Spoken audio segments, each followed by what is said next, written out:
Chapter 11 posted right now, just shy of my 1,500 word goal. Well, not too bad, Sean. Hell yeah, keep going, bro. I'm excited.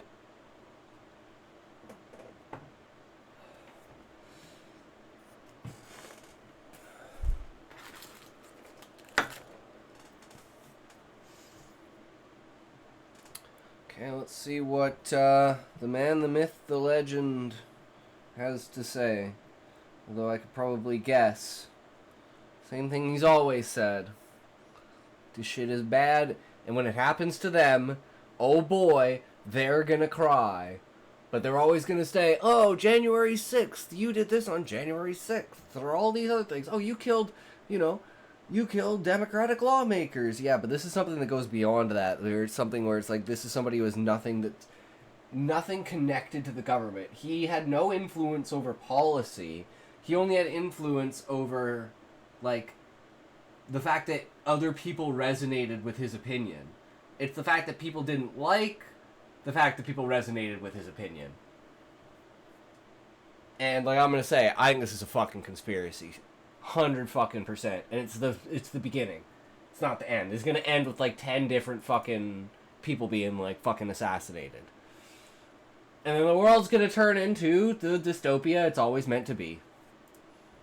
Hey guys, it's me again, and it's been a little while. Just before I get into the main topic of the video, I want to explain why there haven't been any videos. My dad has been in the hospital for the better part of a week now. Very serious situation. It has required my full attention. And because of that, I've been on calls, I've been dealing with other people, talking to members of the family, and doing everything that I need to be there for my dad and for my family during this situation. And because of that, I haven't been live and I haven't made a lot of videos. I apologize for that. Hopefully I'll be back as soon as possible. That being said, we had something insane happen today, and I was able to break away a little bit earlier, and I wanted to make a video about it and talk about the obvious and inevitable nature of the assassination of Charlie Kirk. This happened a few hours ago, and it was probably one of the most gruesome and graphic, and this is coming from somebody who grew up on LiveLeak, videos I've ever seen. Yeah, no, it was fucked. The first time I saw a video, if you guys haven't seen it, it's fucked. Generated. Same. The guy gets shot in the neck, and blood is spurting out. Yeah. I didn't even know it could do that. Yeah, same. And it was absolutely fucking horrifying to see something like that happen in front of a massive audience of people. Of kids at a fucking college campus. Kirk has been a pretty noteworthy, controversial guy. He's a conservative. He goes to a lot of college campuses, does live debates. This is a pretty popular format nowadays, and Charlie Kirk has been popularizing it and utilizing it now for many years, and he was even featured in South Park recently because of it.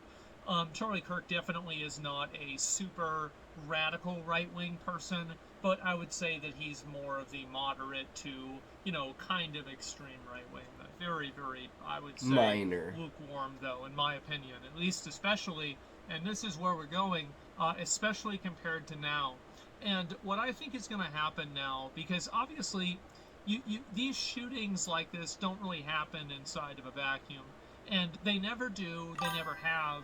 And I think that the situation that we have True, right Smokey. now is that my heart goes out to you, bro. I can't imagine what you're feeling. of political violence that is advocated for, promoted, and allowed to exist on social media that has turned up the temperature in all political conversations, all social conversations, and all discourse on the internet in general, to a point where it's almost unrecoverable. You have people that are out there all the time advocating for violence, advocating for people to get killed. Somebody needs to take care of this guy. Somebody needs to deal with this. I wish he were dead. Won't somebody do it? The 8647, all of the crypto messaging, and all the doxing, right? Why do you dox somebody? Okay, Smokey, I'll ask you this. What does it mean to 86 someone?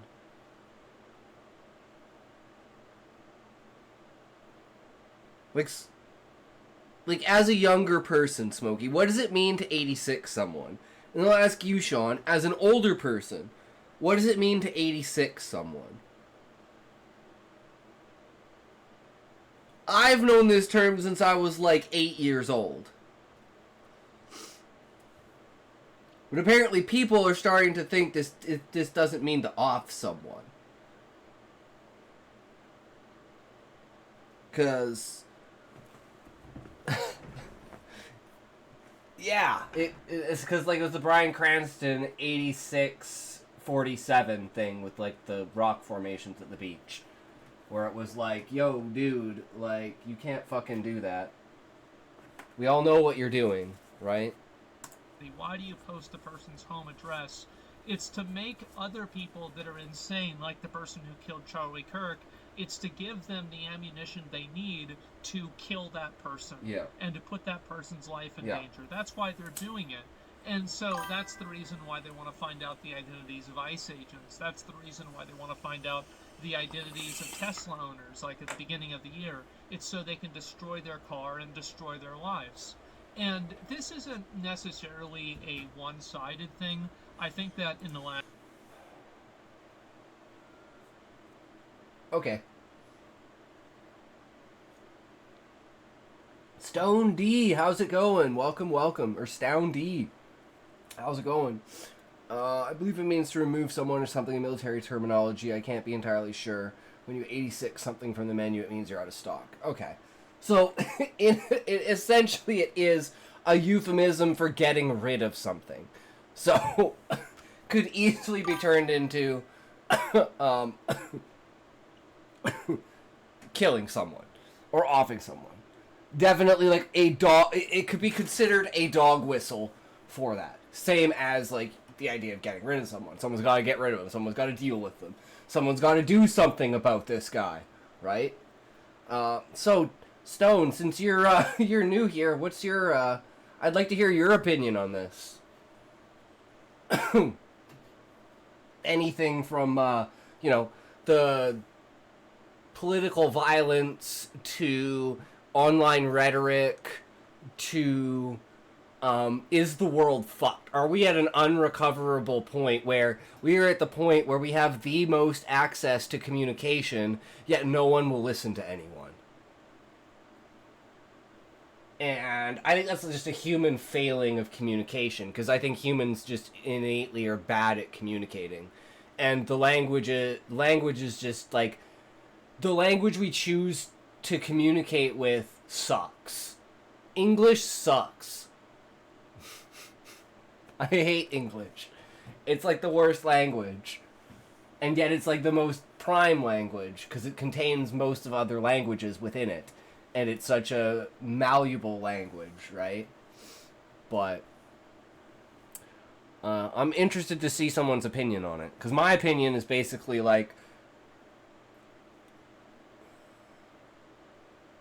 there is a point in time, Webster's claims it from soda bars in the past, where you would 86 items from the menu. It makes more sense to have a military origin, such as Code 86 being a dishonorable discharge, perhaps. Okay. Well, I'm Canadian, but I have always thought that 86 means to off someone.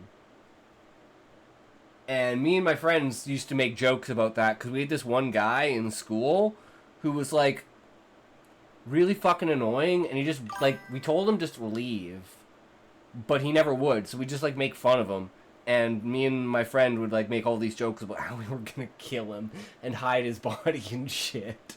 We were just kids, right? We'd be like, yeah, we'll 86 you in Josh's fucking, whatchamacallit, pine fields, because his grandparents own a Christmas tree farm where they grow pine trees, and it's, like, hundreds of acres. I don't know, it's kind of wild. I always feel weird when I see people celebrating someone's death when I don't see them having done anything to morally justify it.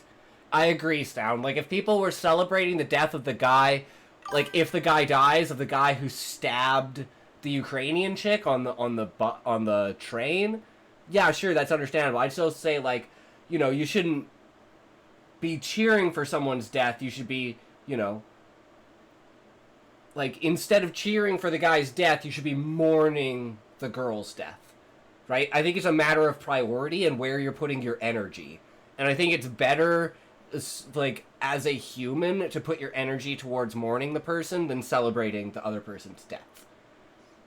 But we all have emotional reactions and things that we can't control, right? So it's the stepping back, saying, this is an emotional reaction. I need to make sure that it doesn't influence my decision wholly. But hey, Israel's bombing anyone they don't like. Nepal is currently burning itself to the ground. Shit's on fire everywhere. Yeah, this guy had a wife and family. Exactly. It's like he didn't deserve... he wasn't the crackhead on the side of the street screaming for someone else to get killed and randomly got shot because someone thought he was crazy and was like, yo, dude, get away from me, and he didn't, and they shot him, right? It's a completely different situation, which is scary for me because it's the first time since, like, literally 9/11 where it's like I actually feel, like, scared about public discourse and about my particular views towards reality and my... I guess you would call it, like, the separation of there's what I want and what I wish, and then there's what reality calls for. And we were talking about this earlier with, like, abortion and the idea of if in a medical emergency the decision to save the mother or the child, you should always save the mother if it's viable because the mother can have another child. Plus, the next child would grow up with a mother, whereas this child would grow up without a mother.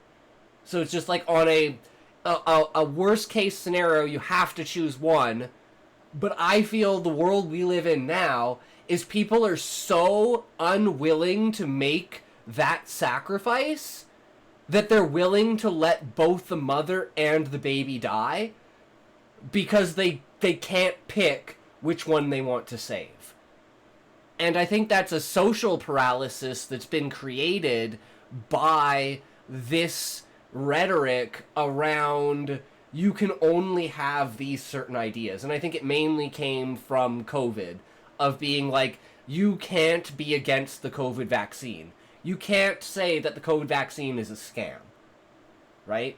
And it's like, at that point, like, what are you doing? At that point, I'm now convinced that it's a fucking conspiracy because you did that. Like, you're not helping yourself, and if you're intelligent, you should know that. Because I'm retarded, and I fucking know that.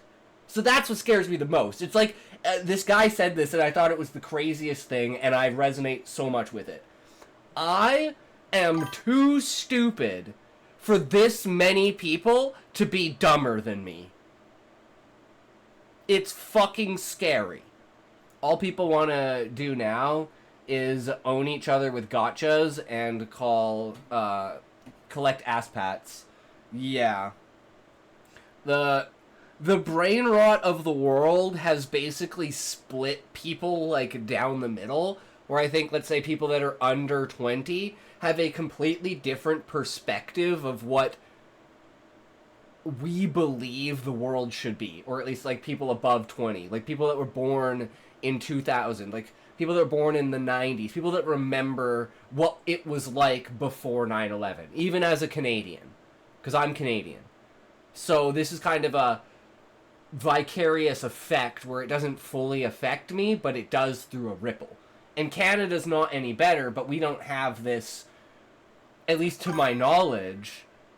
The global village was a mistake. Yeah, I think the idea where it should...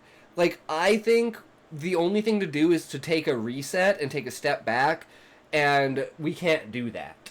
Like, we've gotten to a point where it's unrecoverable. But I would say if we knew better back in the day, teaching people that the internet is now a connected part of the world and the internet should be treated as a completely separate entity that's, like, off in its own space and you don't have to worry about it.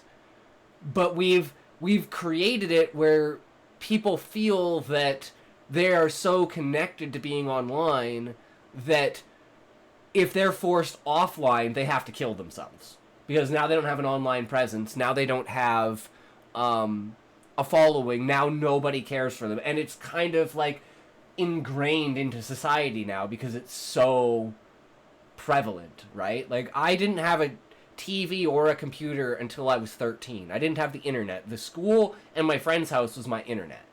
I literally just went outside and played and did shit until I was like 15, and then we just played with swords and shit like that.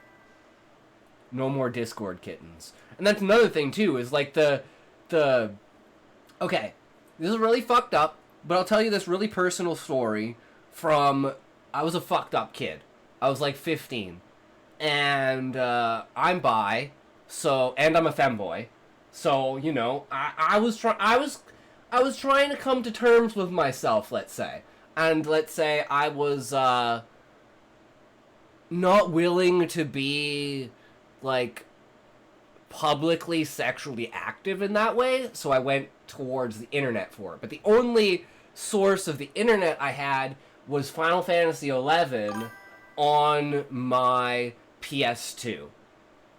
And Play Online, the service that Final Fantasy XI used, had a chat room system. Imagine if they made a law that only legal adults can be in any form of social media. How horrible would that fallout be? Sean, look at Nepal. The majority of people that did that shit in Nepal were under 25. So I think it would have to be something that would be a slow rollout. And it would have to be literally taught in fucking school.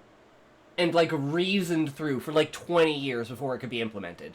Without having that kind of a fallout. Where the younger generation says, I have nothing else to live for, I'm just gonna go kill people, because fuck it, it's a goddamn video game. And I really think that's the type of... Nepal is doing a boomer genocide. Yeah, I could definitely see that. Like, I know nothing about Nepal, so I can't, you know, comment on anything, but I know they are definitely, like, the older generation is basically being wiped out because the newer generation are so fed up, they don't care who the victims are anymore. They just want to get rid of the people that are fucking up the world for them, in their perspective. At least that's, like, how I've seen, like, from what I've seen, my take of it, right? But back to the story. Politicians are escaping the capital clinging to ropes from helicopters. Yeah, and I saw a video of a guy being chased through the river, having, like, rotten fruit and tomatoes being thrown at him, and he was, like, stripped down naked, and he was literally, like, in the middle of the fucking river, and they were, like, you know, they weren't letting him go. I'm pretty sure he's fucking dead. But yeah. So... Play Online had the chat room function. So, I would go in there and I would create XXX Truth or Dare rooms, where we would basically get a bunch of people together and, like, cyber and shit. And we had this group of, like, 15 people and stuff, really tight community, really awesome.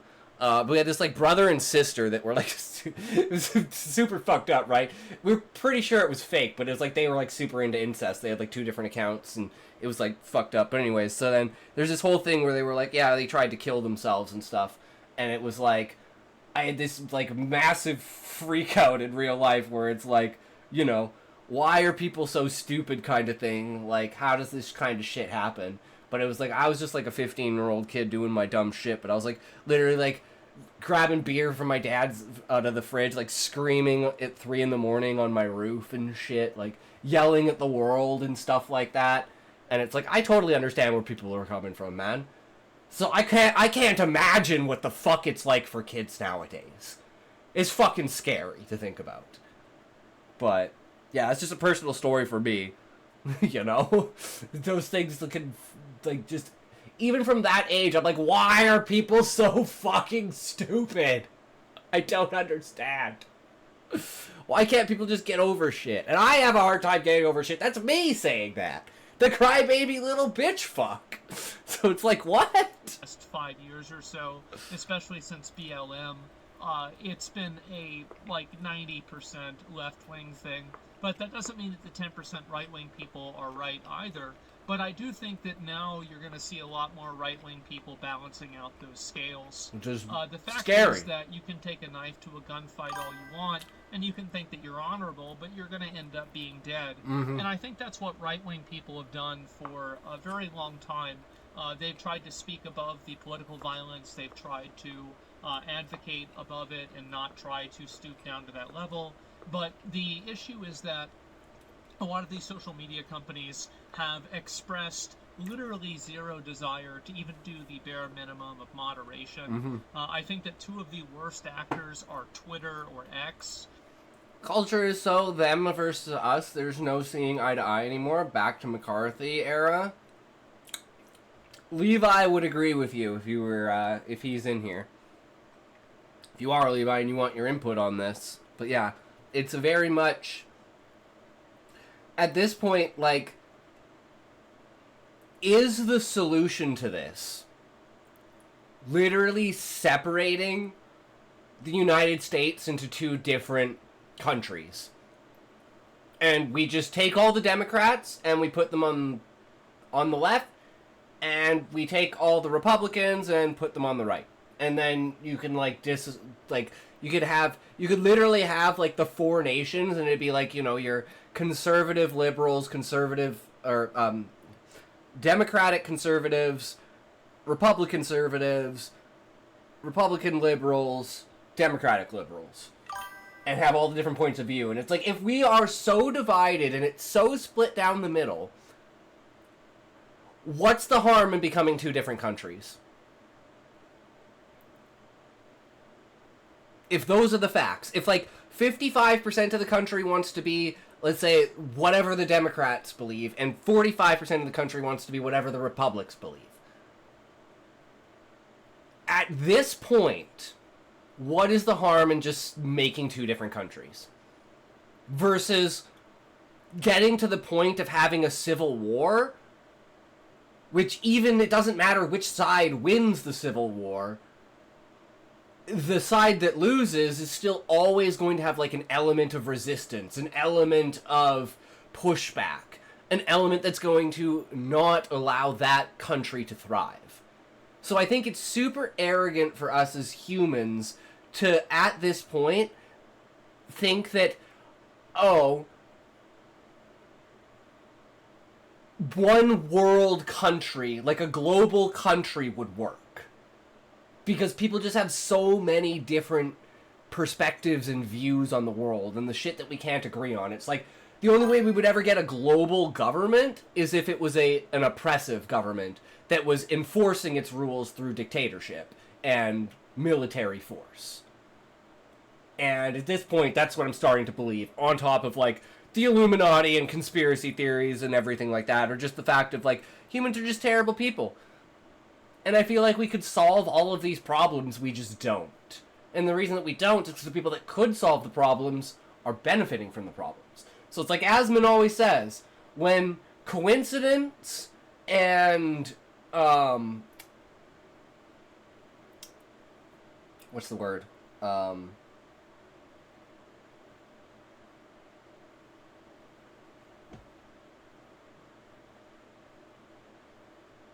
Damn it, what's the word? For when somebody, like,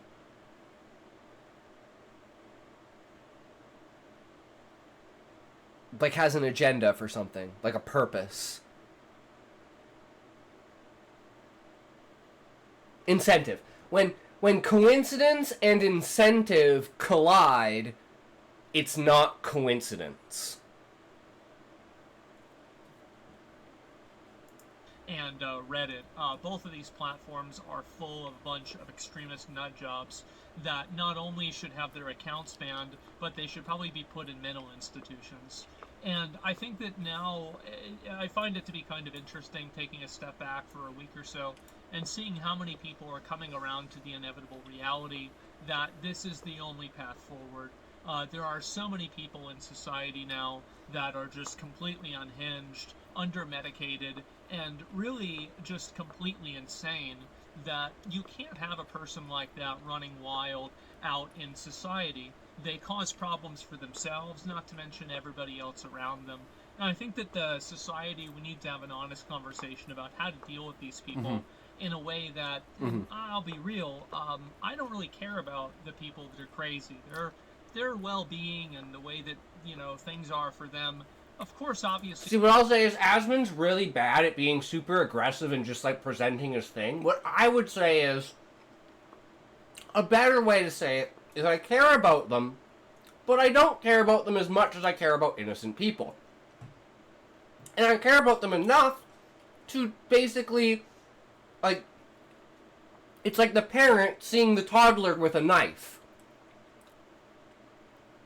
You're going to take the knife away from the toddler.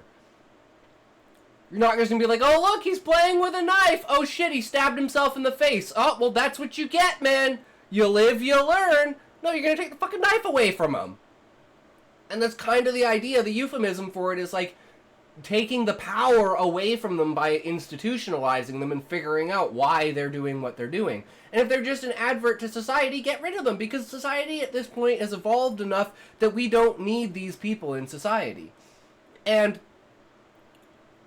as I always say this, like, I would probably be on the list for this because I'm an extremely emotional person with an extreme temper. So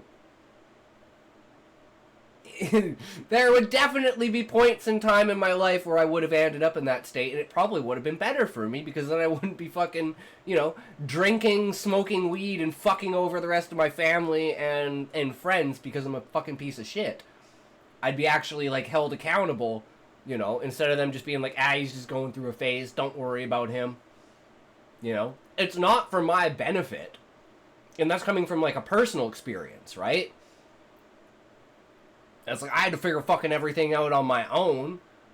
And everyone else is just kind of like, you do you, bro. And I'm like, nah, that's not what... I'm asking for help here. And they're like, yeah, we don't do that. And it's like... And that's kind of a problem with when your parents are, like, your best friends. But, I mean, it's an amazing relationship, but it is like, I'm 34, but I feel like I'm 14. Like, I've never done my own taxes, for instance. It's like, if my dad dies, fuck if I know what to do. I'm gonna have to go pay a fucking company to do it or something. I don't know. And I'm fucking 34.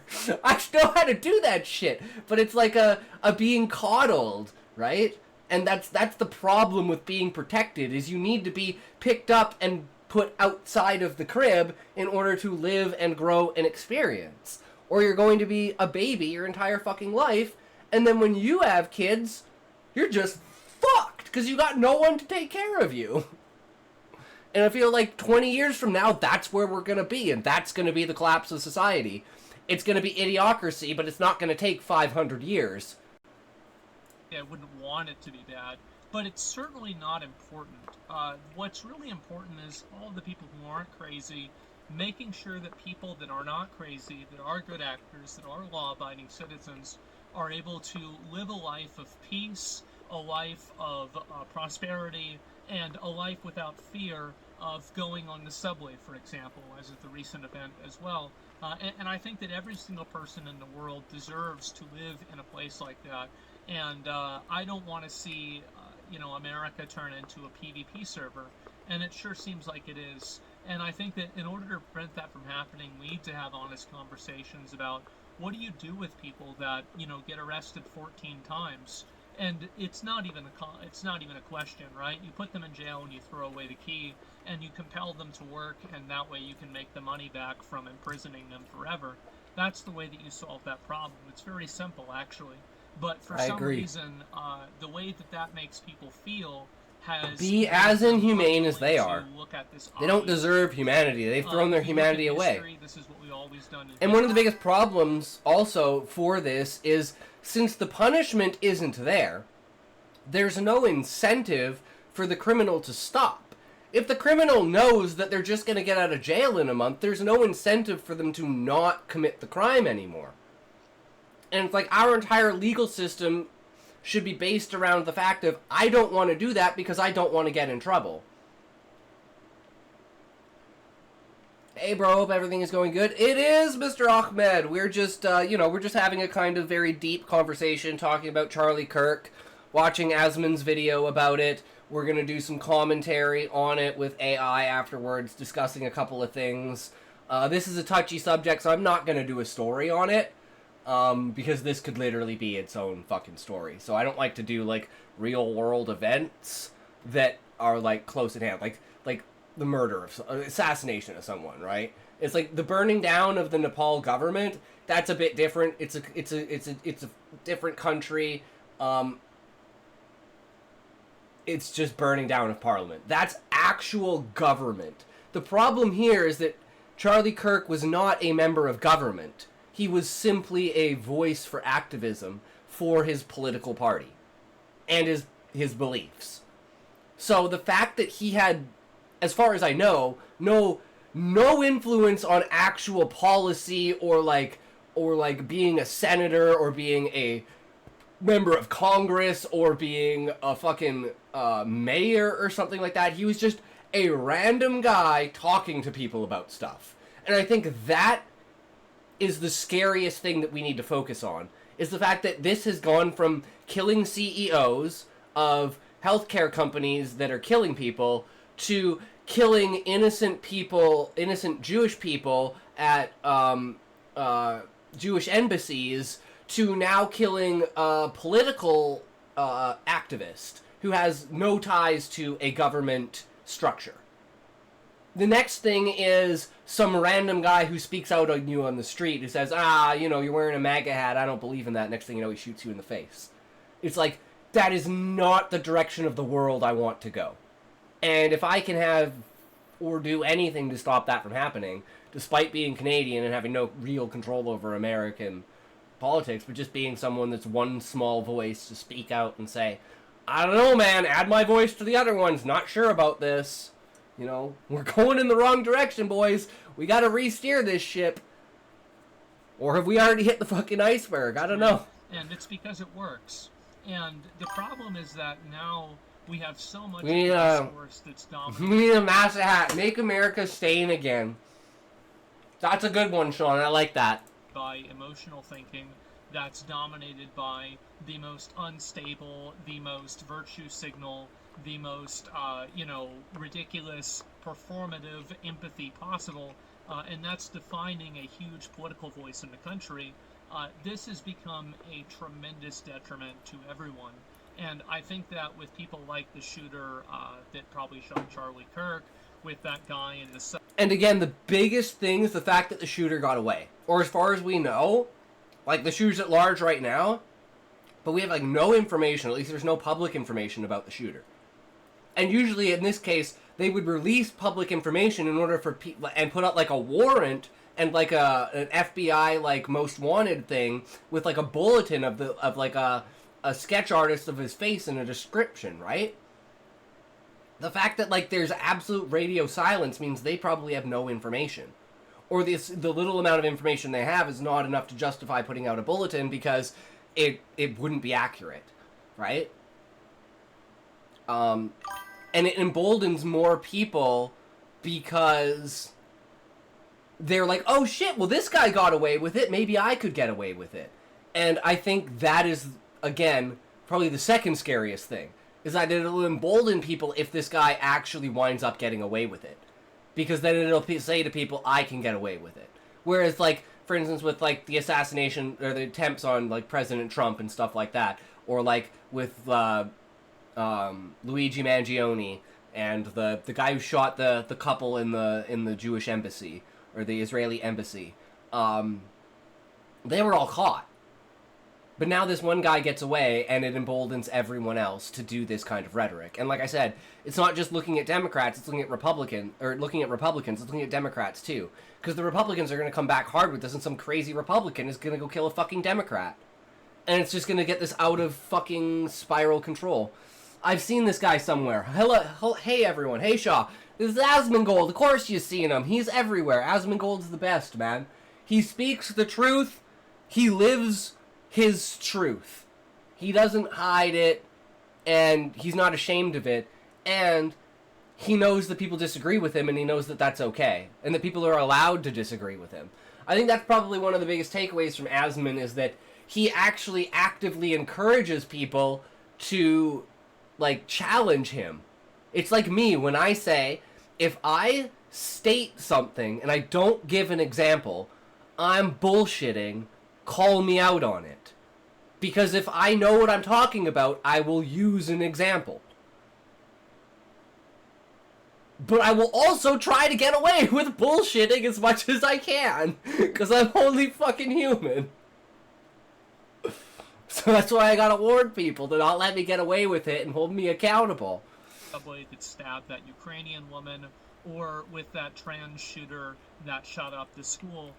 one thing that's common among all of them is that these people, in almost all cases, were verifiably nuts beforehand, and nothing ever was done about it. And until we can stomach the idea of solving problems like that before they happen, we're going to keep having problems. Mm-hmm. And I think that with Charlie Kirk, it's very obvious that the amount of, political violence and advocating for political violence that's happening on the internet has turned up the temperature and created an environment and a culture where this type of behavior is normal. And not only is it normal, but it's actually encouraged. Mm-hmm. And the problem is that now people are acting on it. And you're starting to see this happen, and I think it's going to continue getting worse. Mm-hmm. I don't think Charlie Kirk is going to be the last one, but I think that we will look at Charlie Kirk's death and see it as a turning point in this topic. And another thing is, it also, like, what's crazy about it to me is, what did the person who killed him think that the effect of killing him would have? He is now a martyr. You made him more powerful than he could have ever been. You made his voice louder than it could have ever been by making him a martyr.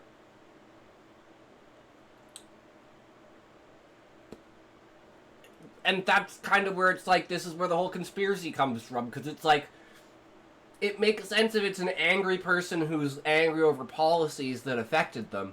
It's different when it's just some random person.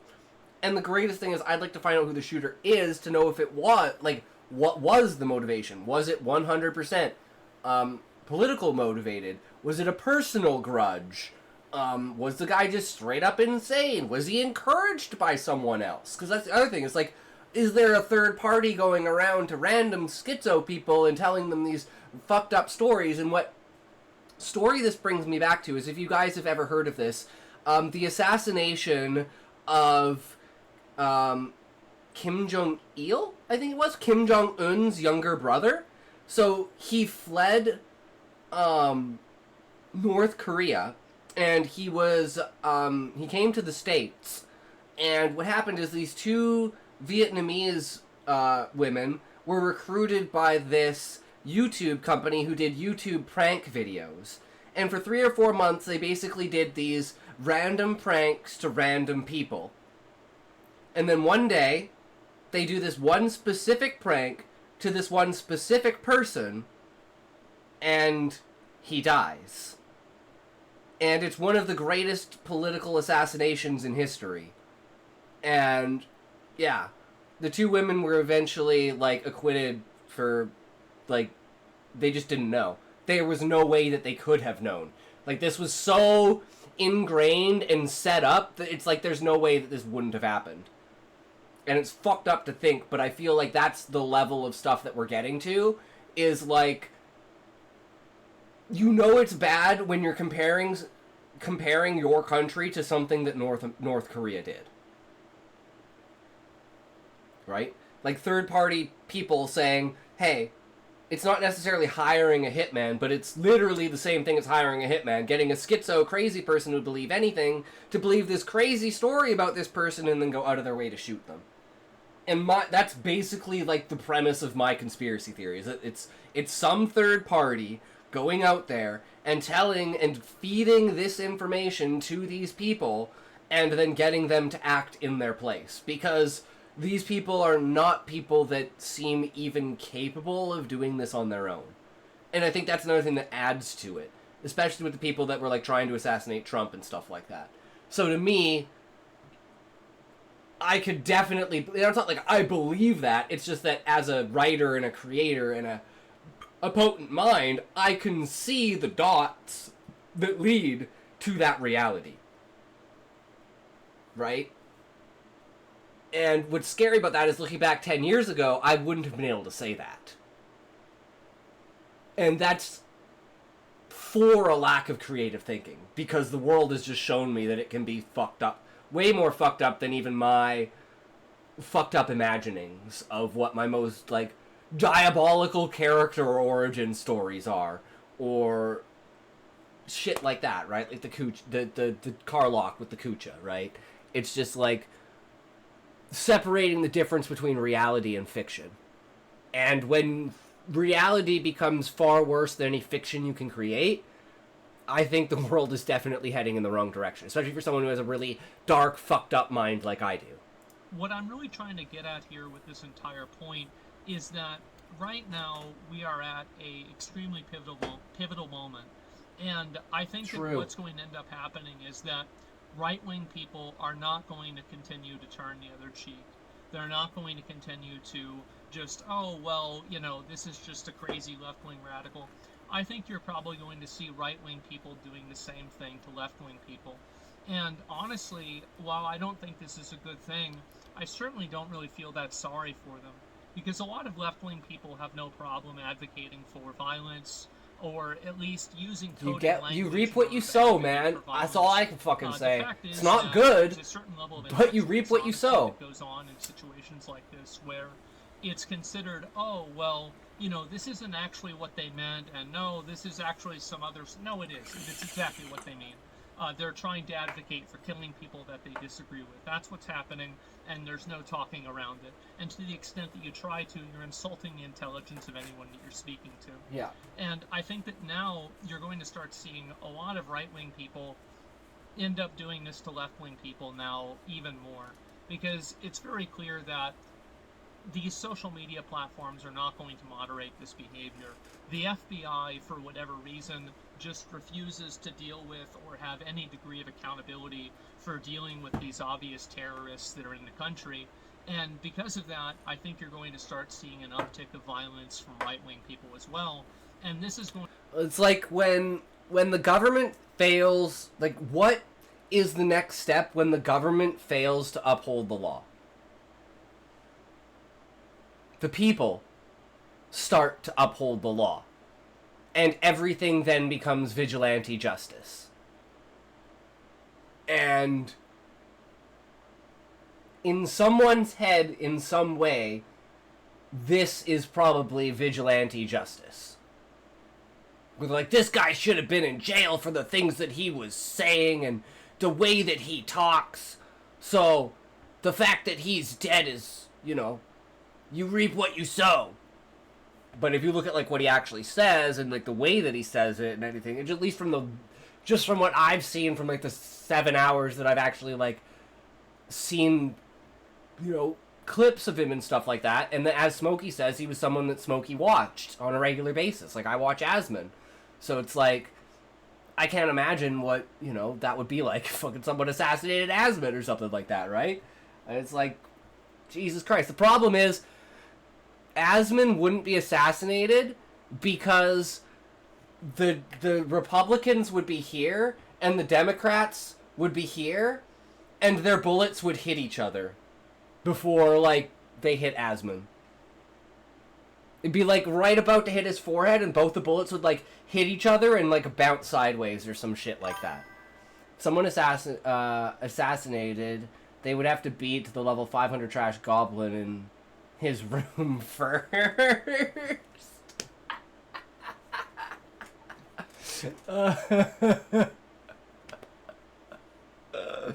I mean, it's true, right? So we have assurances that he's okay. He's got an army of roaches and rats, and he's got a goblin to help him. He's fine. In my opinion, he'll just eat the bullet and be like, "Is that beef jerky? Tasted kind of weird." I don't really think the word is justified because it's not justified, but the word is expected. I think it's going to be expected. The fact is that there's no justification for killing someone. Expectation for killing someone exists, though. When you keep bringing guns to gunfights, and then somebody else decides to start shooting back. I think that's what's going to happen, and I think this is a degradation of society as a whole. And ultimately, the real burden of responsibility here doesn't really fall on influencers, and I don't think that it falls even on the commenters themselves. I think it falls primarily on the government. The fact is that the government, there are already laws that permit, explicit calls to violence.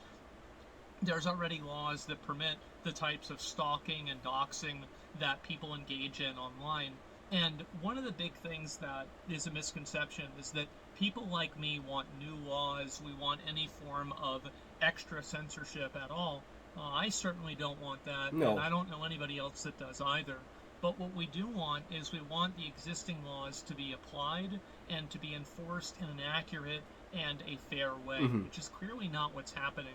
And really, the government not doing that and giving this asymmetrical, in my opinion, advantage to left-wing people to fully and with complete freedom practice genuine terrorism on a daily basis, and then, you know, congratulate each other about how moral and how good they are for doing it because something bad that happened in Palestine or something bad that Donald Trump did 3 years ago.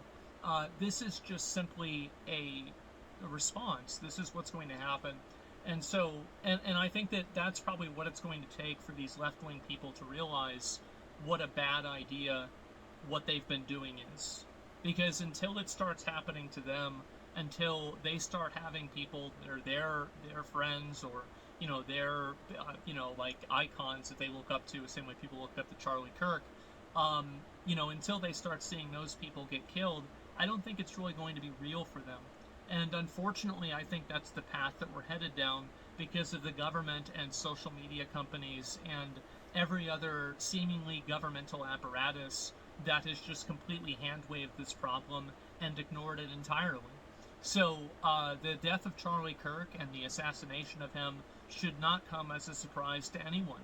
This should be something that everybody could have expected. All you had to do is read Twitter for an hour and you could have told me this would have happened, of course. Same with Reddit.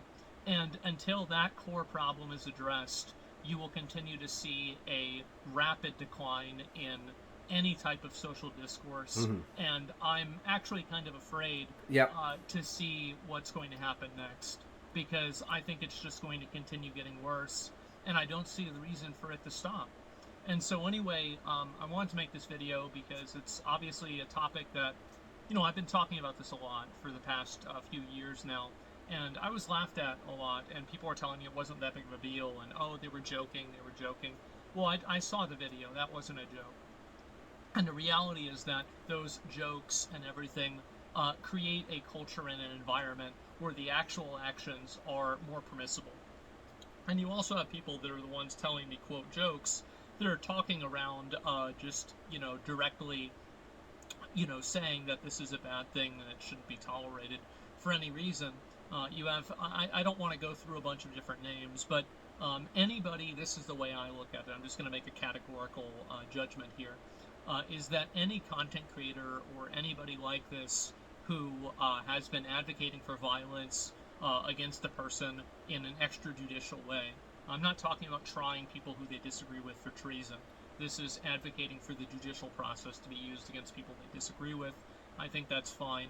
But whenever you have people that are saying things like 8647, or anybody who's advocating for any form of extrajudicial justice, extrajudicial justice, and basically vigilante justice on people who they disagree with politically, you have to realize that all of those people, I think, have made themselves acceptable targets. Yeah, and I don't think they realize that. And millions of people out there nowadays that see that. And I think that that should be extremely worrying for them. It should be terrifying.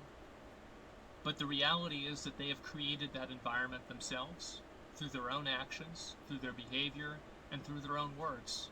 You reap what you sow. And I think that things are about to get a whole lot worse. So anyway, guys, I wanted to make this video and talk about it. And that's about all I've got to say. So I hope to be back soon. I'll record videos when I can, here and there, but for the most part, as I said before, my dad has had so many really serious issues going on. I need to devote my full attention to making sure that he's healthy and taken care of. And so as much as I look forward to streaming, this has to take priority. I don't have a time frame. It will probably be a matter of weeks and maybe not even that long until I'm back regularly. And so hopefully that's the case. Anyway, guys, thank you all so much for watching. Rest in peace to Charlie Kirk. Another senseless death that never needed to happen.